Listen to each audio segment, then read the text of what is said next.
Romancing the Dungeon is a softcore D&D podcast about heroes navigating their daily lives while looking for love in a world full of peril, monsters, and heartbreakers. This show is intended for mature audiences, as it contains adult themes, the best kind, but not the softcore thirst. Oh, what's the point? Content warnings for specific episodes can be found in the episode description.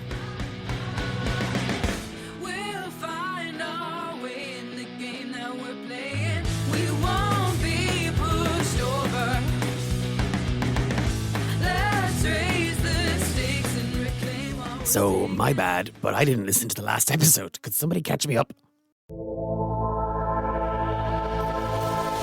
Just think of a hot bath, a warm meal. Think warm thoughts. The first thought that pops into Fia's head when she hears warm bath is when she first met AJ.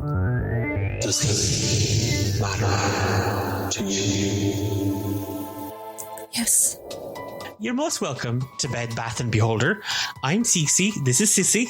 I really don't remember. I never thought I was up near Galeshire before. Oh, you were probably still a baby, sweetheart. That's all. You just hear a voice call out. Fia. We have to get up. Where are we going? There's a safe house. Friends of mine will meet us there, and they're going to take us into Visage.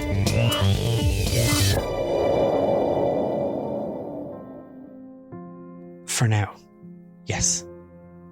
I suppose that makes sense with everything. I'm sorry, I guess I didn't realize.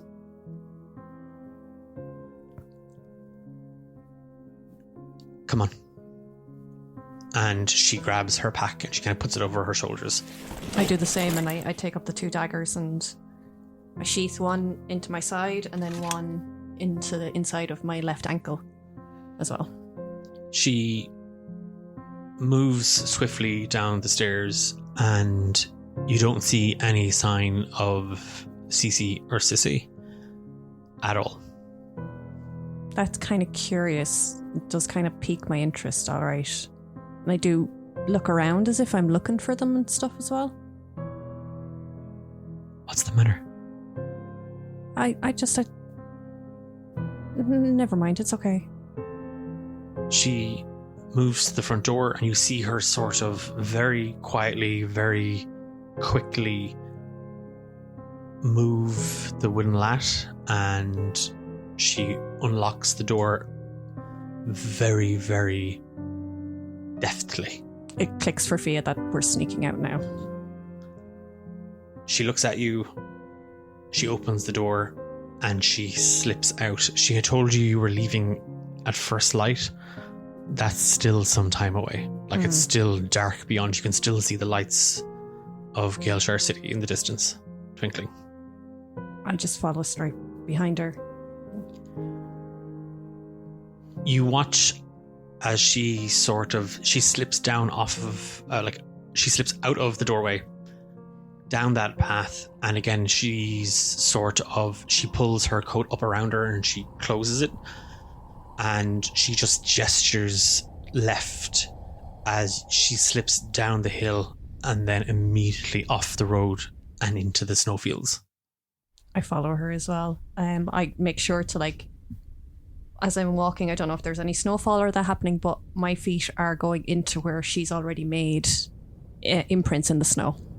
It is only when you step out and you kind of follow Una do you realize, wow, yeah, it's cold, and you are already bundling your coat up around you.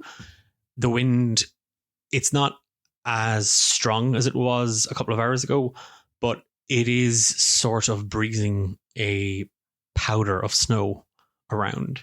So it has been snowing. You don't know for how long. There's no evidence of the snow here in the immediacy of the bathhouse. But as you follow Una over and down the hill, you do feel the cold just get that little bit sharper, and the snow sort of catching and sticking to your skin and your hair. Following Una, she doesn't say anything.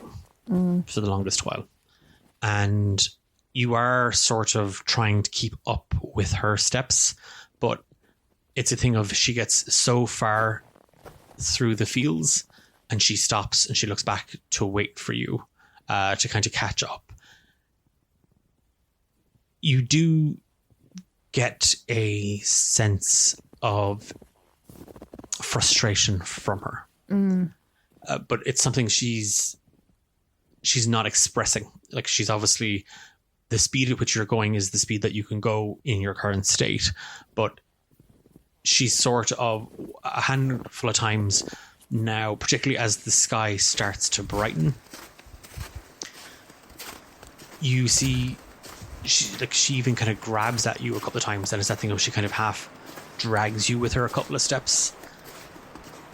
And as you're sort of rounding the mountain here, almost, that you seem to be kind of, you turned off the road and now you're going around it. You can still feel and hear the sounds of the waters rushing. But as you reach the edge of the field, and you can no longer see the bathhouse, but for the palace, you can't see the city anymore. But at the edge of this field and looking down, and it is a drop, like it's just a steep slope the whole way down. You just see miles and miles of forest, all buried beneath snow.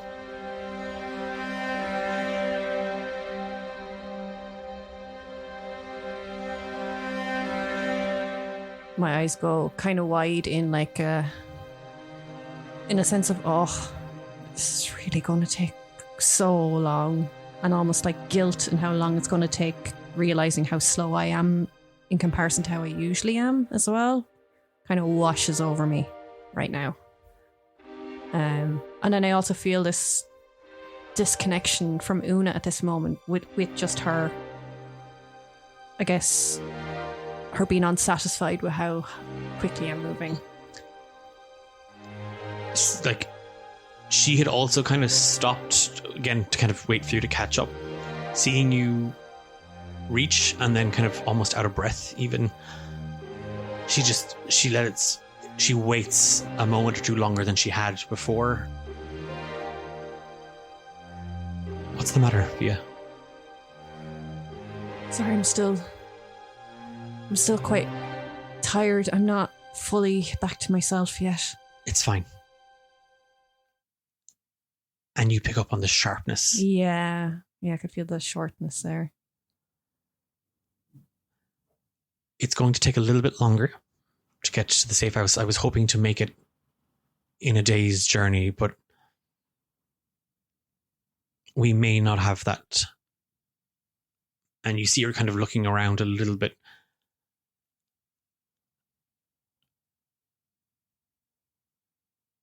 We should just press on.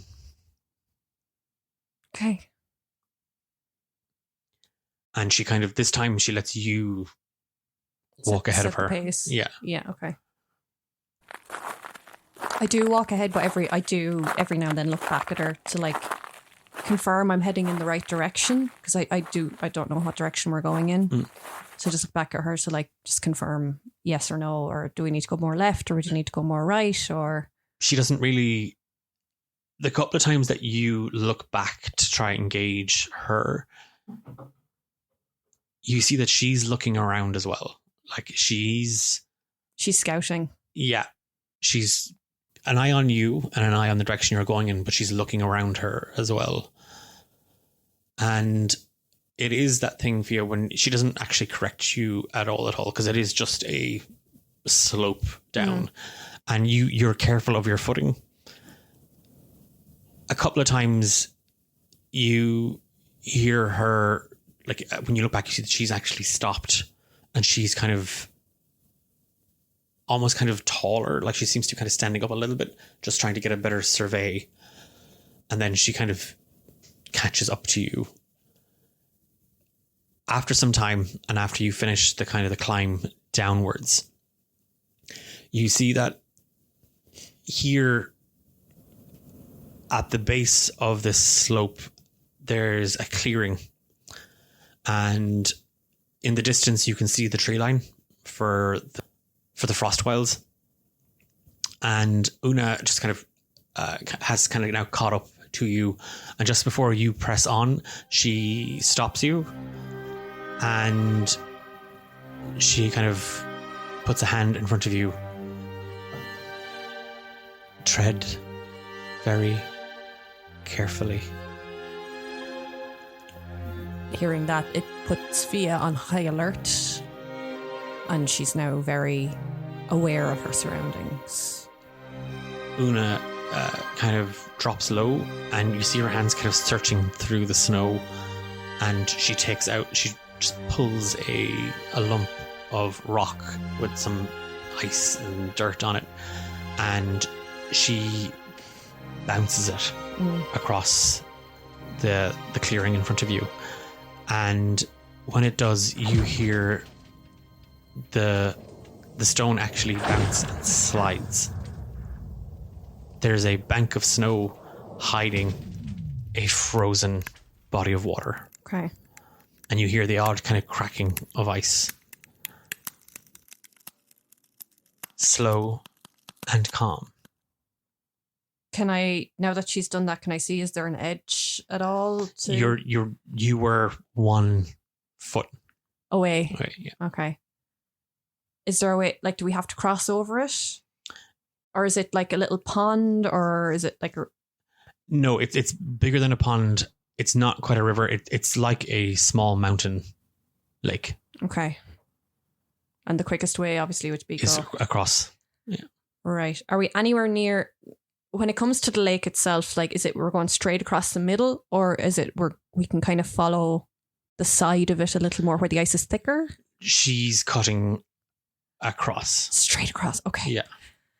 Right. I'm going to follow her very slowly, very delicate steps, not even really lifting my foot, just kind of like almost gliding it one by one, really just taking my time really slowly, feeling if the ice is taking my weight.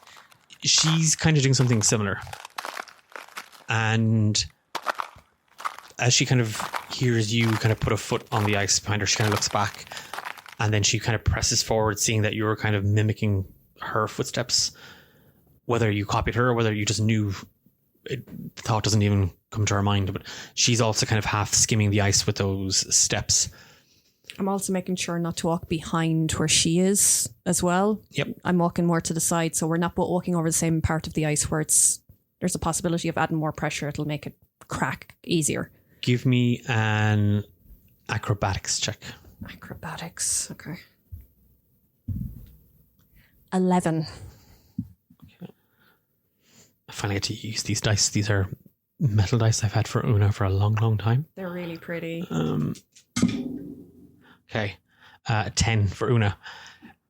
The both of you are sort of cautiously treading across this, and you're only kind of about 20 feet.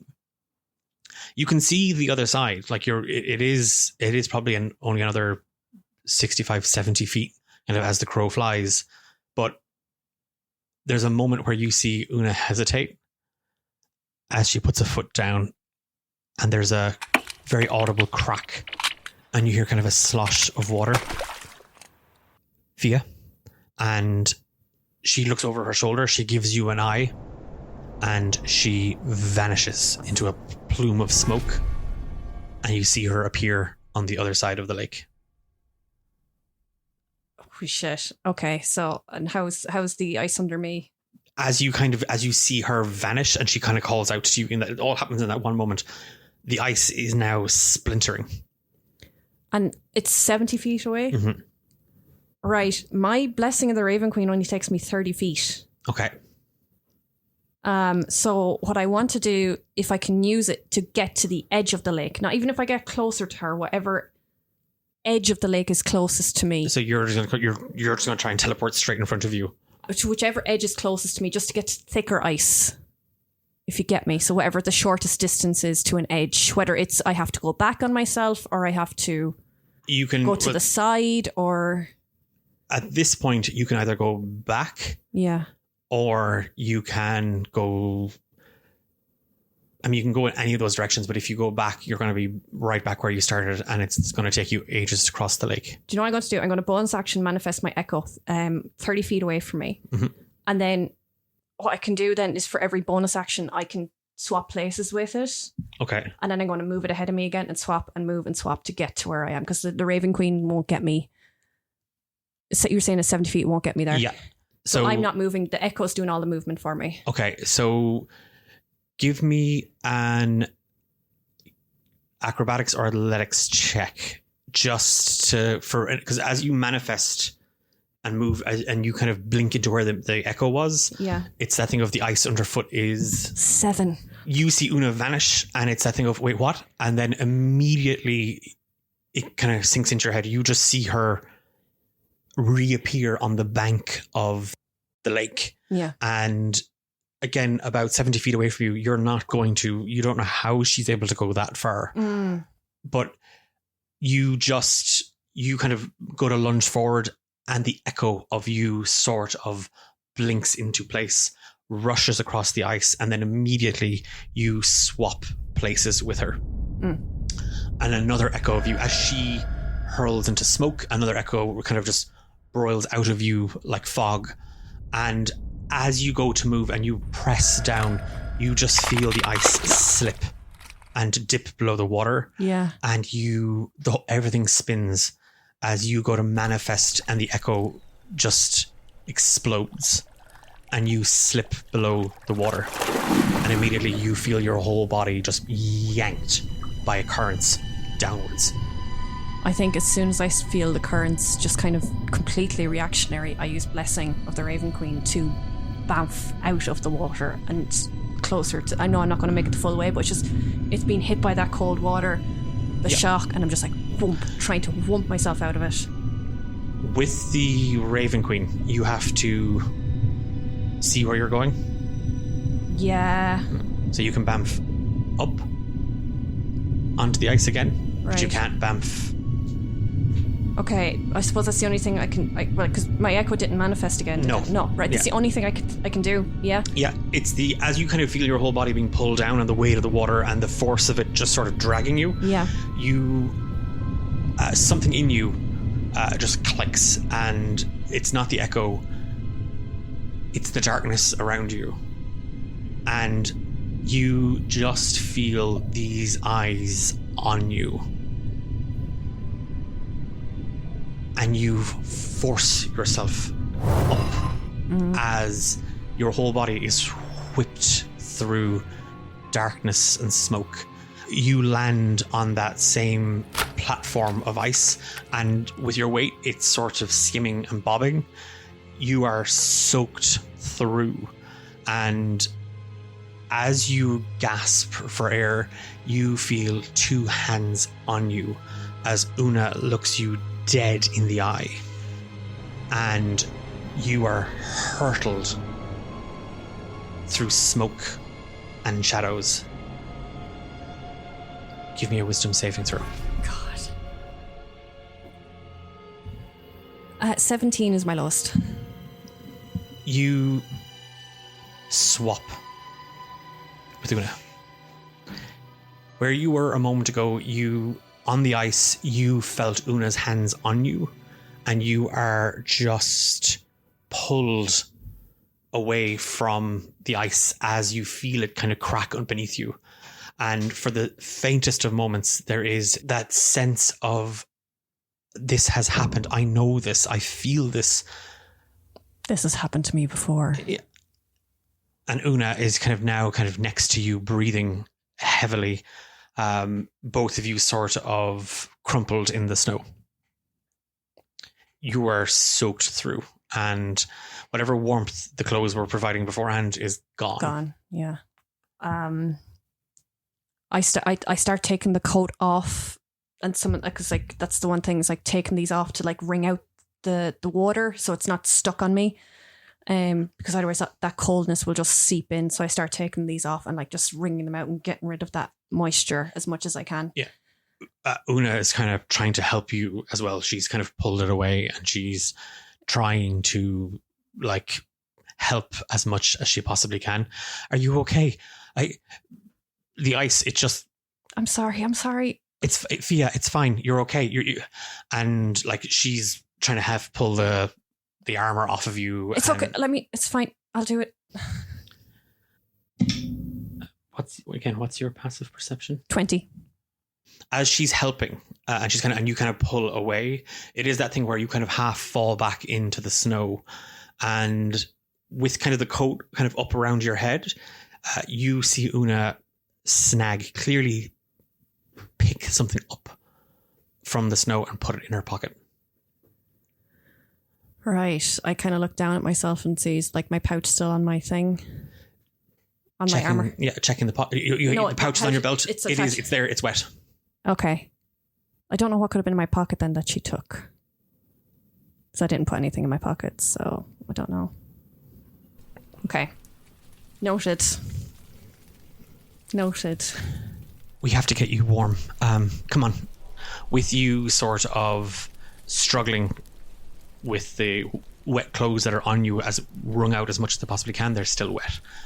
She's now again leading you into the woods, and here it's a forest that has just been completely blanketed in snow. Huge pine trees just sort of stabbing up out of the ground, their branches laying kind of low and bending with the weight of the snow that's on them. Occasionally you do hear like one of them give way and just a clump of snow fall and echo across the quiet forest. And like that, Una kind of stops and moves on. And as she sort of leads you through the woodlands, she brings you deeper. And as slow as you were before, now it's that thing again of every step is a labor, every step is difficult, every step is hard.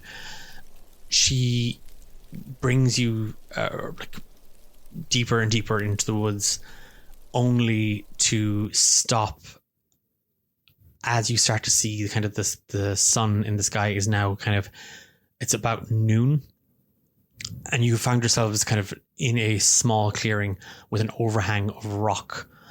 There's a couple of fallen trees that just seem to have been bowled over by the wind, small sort of saplings that didn't manage to hold firm in storms. She nestles you towards the outcropping, and immediately goes to start a fire. We have to get you warm. Okay. I'm just kind of busying myself again, taking off some of these layers to kind of wring out more moisture if I can. Mm-hmm. But my eye, while I'm doing it, I now, after that experience, I have an eye on her when her back is turned, and I'm really looking at her properly now for the first time, and like not in a way where it's like I'm looking at my mom. I'm questioning things that have happened, and the smoke, and trying to convince myself that there is no connection, but also my brain's like, no, you can't deny there's something off here. You have felt that before. She doesn't say anything. Like, she has a small fire kind of going, and she sort of shimmies you closer to it. She's taking out some rations from the bag, and she gives you some, and she sits there just chewing on them in silence.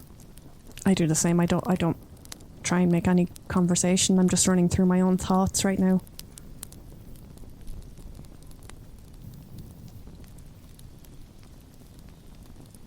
Time goes by, and she's finished off the kind of the dried meat, and just sort of staring into the fire.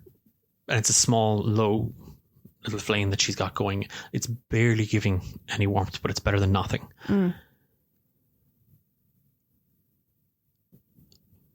You shifted. What do you mean? From under the water, you were able to, even in that state. It was the only thing I could think of doing. No, it's quite a strenuous thing to do at the best of times, let alone when you're at odds with the elements. I guess I just didn't let any other thought creep into my head and just thought of that and getting out first. I didn't let the thought of cold creeping in, the thought of the water creeping in. It was the first thing that popped into my head. I've kind of done it before where I've messed up and it's the first thing that I do. And she just kind of sits there. But yours is different. It comes with practice. That you're able to go further? I've never seen that before, not even with Quillo. Our abilities as we get older can manifest differently.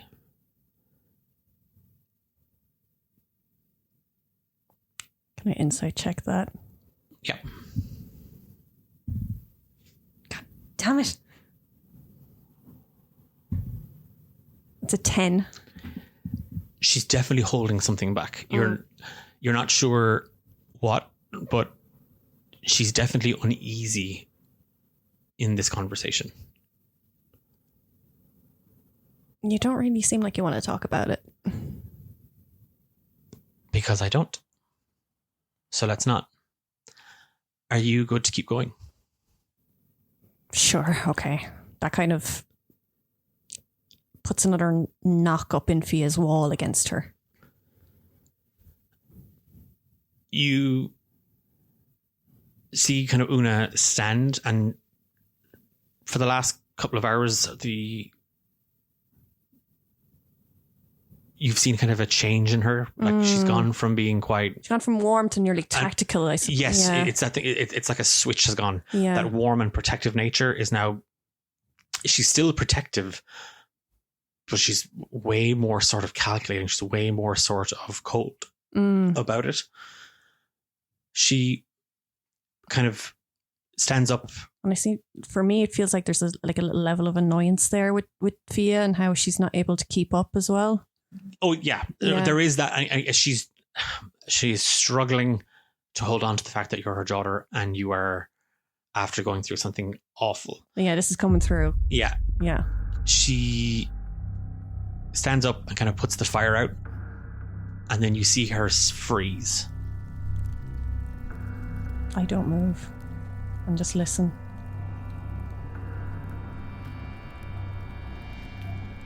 Don't move.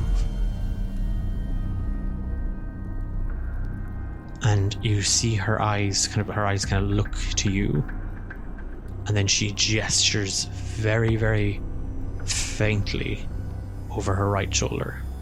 My eyes slowly move to over her right shoulder to see what she's picked up. At first you don't see anything. It's kind of, what? You didn't hear anything, you didn't see anything. And then there's just a very, very small movement at the edge of the clearing. And you see 3 wolves, larger than what you would have encountered in the forests in Tezrab. They are snow white. They are low to the ground. And as they kind of come into your eye line, your eyes lock with them, and there's a sharp whistle, and the wolves come running. Give me an initiative roll. Got it. Yeah. Okay. 7. Okay. Una rolled a 12. Okay. The wolves have an 11. The whistler a 9. And you got it. So we all rolled really crap on initiatives. And Una has a +5. Oh gosh. As that whistle just kind of cuts through, and the wolves come running. You see Una just reach down to her left side with her right arm and turn and immediately run at the wolves. And as she does, she draws out this crested scimitar. The blade is black metallic. Okay. And when she does that whistle, the wind, everything gets quiet as she pulls it forward. And from her right side with her left hand, she draws out a second blade. This is more of a short sword. As she runs, you see her throw the scimitar forward, and it whistles through the trees. It is her blade, and it is called Whisper. Oh, wow. It flies kind of forward, and it slashes at one of the wolves. So she's going to make an attack with that. That's a 24 to hit.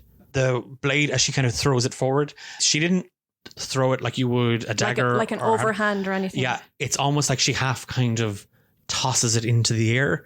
And when she does, you see this thing just sort of its own volition cut and weave through the pine saplings and just spin and slash out at the front wolf in the pack. And as she draws closer, you see her like she's scanning the area around her, and she just calls out, "Fia, your flank." And you see just kind of coming around the kind of, would say, that outcropping and around the rocks and the trees, an orc dressed in hunting gear. Great. Heavy furs, sort of a bronze skinned, two large tusks kind of protruding, his hair pulled back in a long slip of a ponytail, just all pulled back, and it's this sort of wet kind of orange color. It looks like it's been oiled or greased back, and he's running at you with a javelin in hand. So he's attacking me. Sorry to interrupt you there. Yes, he is. Well, but it's still Una. Okay. As her blade, the black scimitar, sort of cuts through the air and slashes into the front wolf, she, with her short sword, skids into half, kind of a stop, and lunges with the short sword, and she catches the same wolf kind of in its front left leg. It lets out a yelp, and you see that the other two wolves have kind of flanked her on either side. Her blade just off to one side, and her short sword in the other. You watch as she starts to kind of search herself, and she draws out a dagger. It is the wolves who will go next. Okay. That's a nat 20. That's a hit on the second one, and a hit on the third one for... God, no. So 35 damage. Woof. To Una, as she is surrounded by these wolves. What's my distance from Una now? She's about 20 feet. Okay. As she charges in and she slashes at the first wolf, immediately the one on her left bites, and you see it where she was searching for that dagger, it bites into her leg. She recoils and half stumbles back, and the other wolf comes up and bites her into the shoulder. She's holding herself fast, but you watch as the first wolf then bites into her leg and starts to pull and tear, and she's slashing with blades. The orc, from where he is going to chuck his javelin. That's a 15 to hit. Meets it, beats it. Okay. And then it is 5 piercing damage. I'm going to also use my uncanny dodge to half that. Your uncanny dodge. My uncanny dodge. Your uncanny dodge. So 3? Or do Yeah. we? Yeah. Sorry, that would have been 5. No, 2, because I round down. Okay. Damn it. He is running through the tree line at you, Fia, and as he kind of gets to the edge, he hurls the javelin. You kind of half throw yourself out of the way, kind of spinning low. It catches you just kind of across your shoulder. Gotcha. And you hear it thud into the ground, and then immediately he lets out kind of just this as he barrels into you using his aggressive ability. Okay. He can move up to his movement speed towards a hostile creature that it can see, which is you. So he's now on top of you, but that's his turn. He's within my space now. Yes. Yeah. And it is your action. Okay. So what I'm going to do with bonus action, manifesting my echo directly behind him. So technically that would give me advantage for a hit, but because I'm exhausted, it just gives me a straight roll. Mm-hmm. So I have my 2 daggers, one in each hand. So I'm going to do a dagger attack against him. Okay. And it also gives me sneak attack because I have my echo within 5 feet as well. If I land it, no. No. 11. No. 11 doesn't hit. Your echo? Oh, your buddy doesn't get to attack? That's all I can do. Yeah. Okay. The echo is purely there to give me the Yes, I get you. cancellation. Yeah, you do. As he barrels down on top of you, you cast forward your echo, and just these plumes of smoke half drifting out of the squashed fire that Una had put out all sort of mixes with you, and it just sort of wafts around him, and then directly behind him a version of you made entirely of smoke and shadows appears. You slash out with your dagger. Yes, yeah. And as you do, it glances off his leather, and he kind of half swats your arms away.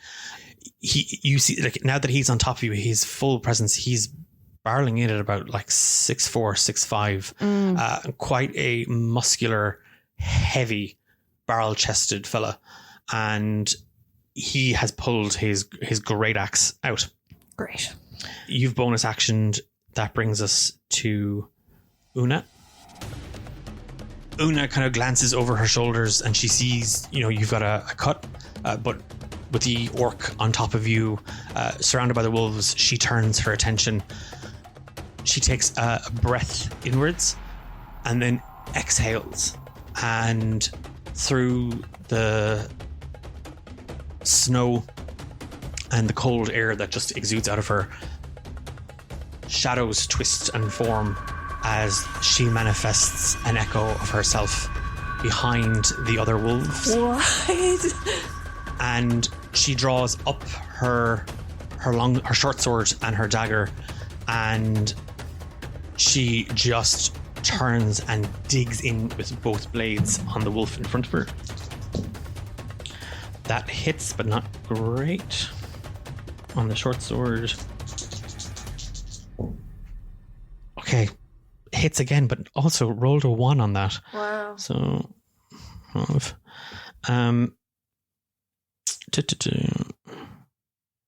now there is a thing that you didn't do. Me? Yeah, that you can do with your echoes, the unleash your incarnation. Yeah, I didn't want to. I didn't want to do it. You don't want to. Yeah, I'm going to use it. She's going to. Again on the. Oh, actually, I would have sneak attack on that. Oh boy. Okay. Does she have 2 attacks per turn? Does she? She does. Yeah. Oh yeah. So she's used her bonus 2 attacks now. She's doing unleash her incarnation for a 3rd. Yeah, that's amazing. And sneak attack on all of them. So. No, you're gonna get sneak attack on the first hit. You are correct, but doesn't her echo get sneak attack? You did, yeah. We gave it to you. Did we? Yeah, I think so. Did we? I can't remember. I can't remember. Look, if anyone listens back and you're like, "Oh wait, we didn't," well, whoops. We'll give your echo on this. Okay. She's done 12 damage to it. There, so that's 33. Now her 8d6 for her and the echo. So it's 4d6 each. Yeah. Oh, I was like, what fucking level is she in Rogue? Okay, that's 7 and 12 for Una. That's 19. Okay, Echo didn't do so great. 9. But you, again, keeping your eyes locked on the orc, you can just hear the sounds of a wolf's howl in pain as Una and her Echo both sort of in rhythm with each other dig and slash.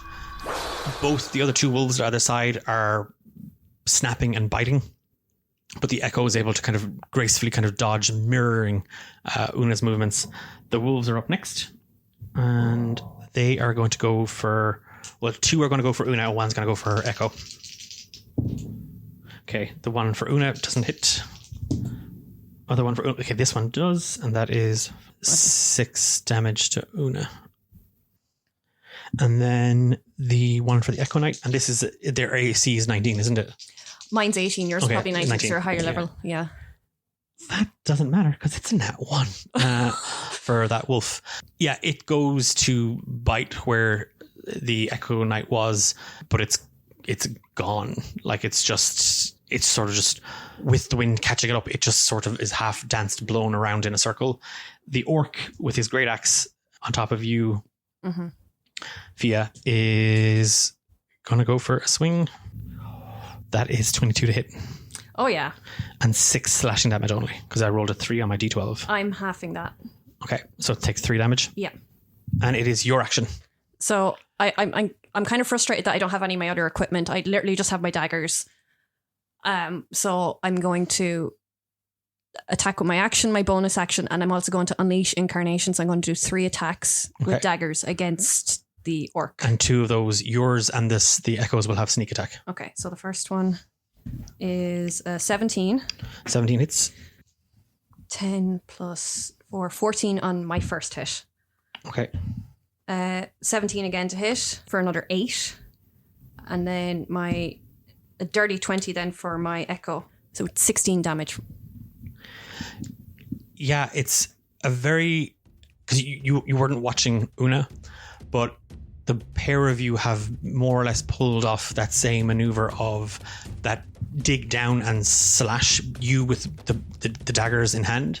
The orc with his great axe having swung, as it connected, you half bent and twisted your way around, giving yourself an opening as you slash and bury your daggers into his armor, and you feel flesh as you drive them deep down.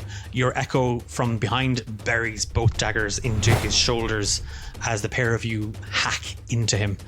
Una, seeing one of the wolves low, literally is going to attack with her short sword and her dagger. As her bonus action, she can have the scimitar attack as well. So she's going to attack the wolf in front of her again. And that is a dirty 20 on the short sword to attack. Okay, and that wolf is down. She drives her short sword straight into the wolf's chest, and as she does, she lifts him up and knocks him over, kind of kicking him off the blade. She slashes to her right into the wolf on her right hand side with her dagger, and that is a 15. Okay, that's a nifty 8 damage. And then her whisper, her scimitar, is using her bonus action, is going to attack. And that is a 26 to hit. Ooh. 11 damage on the other wolf. And again, she's sort of having lifted the main wolf off its legs and knocked it back dead on the ground. She lunges to the right as her whisper blade slashes to her left, and the pair of them manage to dig their blades into the wolves, who are now kind of half surrounding and moving kind of within their space, circling Una and her Echo Knight. One's going to go for the Echo Knight, the other one's going to go for Una, and that's on the Echo Knight. That's the Echo Knight gone as it bites down where it was, and there is a familiar sense of that space, that energy, that magic, whatever it is, Fia, just it's there and it's gone, and you feel it because you know it, but it's not the same connection that you have to your Echo Knight. The other wolf misses, thankfully, as it tries to bite at Una. It is the orc who is just growling and snarling at you. He kind of snaps around to kind of meet your gaze, Fia, and you do see kind of runes and like some of the marks on his body, like these what you thought might have been tattoos. They glow as he casts Hunter's Mark on you. For the next hour, and until the spell ends, you deal an extra d6 damage to any target whenever you hit with a weapon attack. Okay. You have advantage on any wisdom or perception or survival checks you make to find it. And if the target drops to 0 before the spell ends, I can move it to somebody else for free as a bonus action. Gotcha. And then he's going to take a swing with his great axe. That's a 13 to hit. No. Okay. Sort of maneuvering himself between you and the echo again, trying to get out of that sort of pincer movement, just taking a step back as the magic wells up and he casts Hunter's Mark on you. And you see that you are kind of, you feel it on you. It's like that, there's like a shimmer of light just above your skin, in the same markings as his tattoo around his neck and jaw. You just manage to kind of squirm your way around as he slashes out with the great axe and it misses your midriff. It is your action. I'm going to go back in with the same thing I did last time. I know I'm going to burn through my Unleash incarnations, but it's more about survival at this stage, really, for Fia. So it's going to be 3 attacks against him with my daggers. So first one, that's a natural 20. Okay. So with your nat 20, you do 1d4 full damage. So 4 plus whatever you rolled. Plus 4, which is 8. 8. And then 28 on the first hit. So how does he go down? And this is lethal. It's literally just a case of pure survival is just flowing through Fia right now. So it's a case of the quickest way I can, like, I know he's big, but the quickest way I can get him down. And I leap up a little bit. I don't have as much energy as I did before, but just enough to get up with my dagger in my right hand to bring down into into his neck, just above his collarbone, and just sink it down into his neck. Like, again, mirroring the movements around you. It's that thing where you're Echo Knight and you almost kind of circle. Your Echo Knight moving like a wraith or a wisp of smoke. He's watching you, the pair of you, as you sort of move. And just as the Echo Knight goes to lunge and he goes to defend against the Echo Knight, you see a clearing and it's not even a jump or a leap, it's kind of a bound or a hop up with whatever energy you were able to muster. And your dagger in your right hand, you bring it straight down into that gap just above the collarbone and down in, and then there's just kind of as you catch. And you see his eyes kind of meet yours. And he falls to his knees as you drag him down. And he collapses on his side, dead. Una can just see over, and she just shouts, "Call your bow. Don't get close." Call my bow? It's like, confusion runs through me. But I'm like, all right. And I just think about, I just imagine the raven's talon in my hand. Give me a wisdom saving throw. This is a disadvantage. Yep. Gotcha. 5. You remember the bow, you hold on to it. Everything gets dark around you. Like you see Una and the wolves, her blade kind of wisping through the air. And everything goes pitch dark. You see all of it get just swallowed in darkness. And there are 2 eyes watching from above, looking down at you. Panic sets in a little. Seeing those eyes again and again and again. And it's like, what matters most to you in this world? Fia Burbage.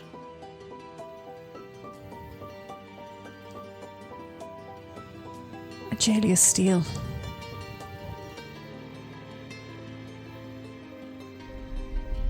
Everything shakes.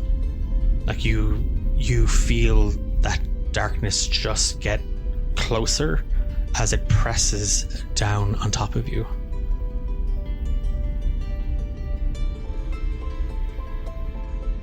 By his name.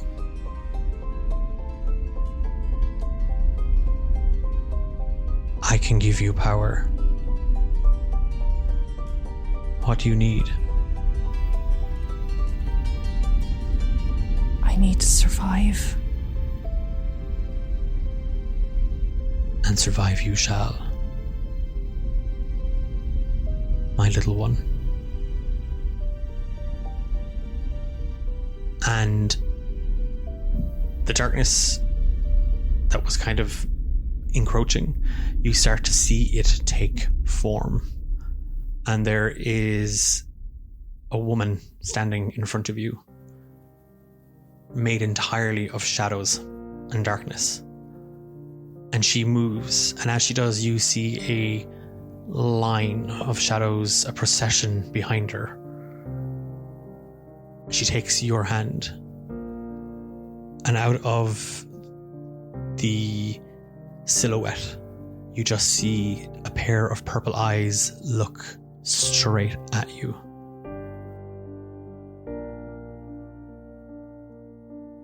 Family. Sisterhood. A new Raven Queen shall rise.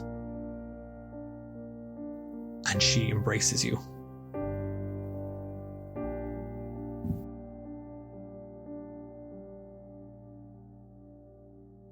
You feel two hands on you, dragging you up. As light just sort of burns into your eyes. The voice is muffled. They're calling your name. Yeah. You feel the weight of something in your hand. You feel the cold and the wet of the snow sticking to your neck and soaking into your clothes.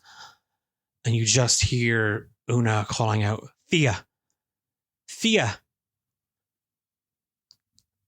I snap to attention and I look at my hand and what I'm holding. The Raven's Talon. And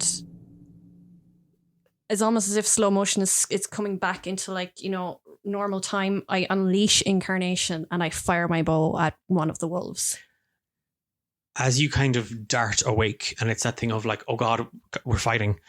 And you scramble to your feet, pulling at your bow and reaching for an arrow. You see 3 dead wolves lying in a pile of blood-stained snow. He had this. And into your hands, Una stuffs a wanted poster. I look down at it. Already, I think, knowing what I'm going to see. You see your picture next to Hephaestus, Nate, and AJ, all with wanted for treason and crimes against the kingdom of Galeshire. Dead or alive. 500,000 gold pieces. There will be more. We have to go. And she's kind of grabbing at you and leading you into the woods. There's shock. There's a daze, and then I kind of snap out of it. And I just say, yeah. And I fold up the wanted poster and I slide it into my pocket. As you're led by Una through the woods, she's holding you by the wrist and she's dragging you through. Like, she's faster on her feet now and she doesn't seem to be giving any kind of consideration to the tiredness or anything like that. Occasionally you just hear, if he was able to find us, then others can as well. We have to hurry. And she's saying it to nobody. She's saying it to you. She's just saying it to put it out there. And again, a little while later, you hear, what was that? What happened? And again, she's not really letting you catch a breath to respond or to, she's just in flight mode. Like, it's that thing of she's moving and she's moving quick and she's dragging you with her. And a couple of times as you trip and fall, she's yanked you up off of your feet and through. As you're moving with her, what is Fia going through? She's back in that dark space. And she's feeling that hug around her. And she's not sure whether it's comfort or fear she has for it. It's a mixture of both in a way. And she's completely not here at all. Like the weight of the situation with the wanted poster and, you know, even seeing her friends on it and everything like that, none of that has really fully hit or sunk in yet. Very much on autopilot. And her thoughts are back in that space with those eyes and that embrace. As you kind of dwell on all that's happened and trying to deal with each of those things, keeping pace as you are hauled through the snowfields and the frost wilds by Una, you watch as the sky darkens, and you can feel the pain in your muscles, the ache, the heat, the draw, the energy just sort of seeping and sapping out of them. You feel the burning in your lungs, and just as you find yourself on the edge of almost collapse at this point, Una just stops and, nestled against a low hill, you see what looks like a small log cabin. And there's a flash of a memory. The same cabin. Forrest, Una, and Quillo. A small little caravan, chock full of all sorts of antiquities and oddities that the pair had managed to bargain and pilfer. This rising sense of deja vu, and as the memory comes into full picture, standing there in the open yard, you see somebody else. Something else. A woman dressed all in black. And as the memory fades, you see two large black wings just unfurl from behind her. And she vanishes into a plume of feathers. And Una hauls you towards the cabin. And we'll leave it there. Oh my god. Oh my god.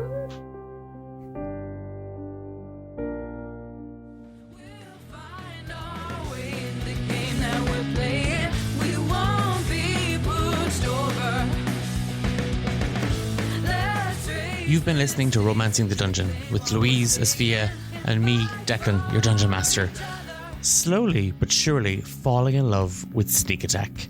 If you have 2 seconds just before the episode finishes, we would love if you would leave a very quick 5-star review on whatever platform that you are listening to Romancing the Dungeon on. That would be the best. Big thank you to Stephen Tynan and Abby Soiree for our theme song, Fight for Each Other.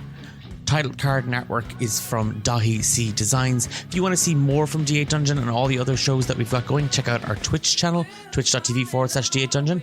You can find us on all social media platforms at D8 Dungeon. And why not come hang out in our Discord server where the best people on the internet live? We're back in 2 weeks' time to just find out what's in that cabin in the woods, and I'm sure it's going to be okay. Right? See you then. We won't be pushed over. Let's raise the stakes and reclaim what was taken and fight for each other.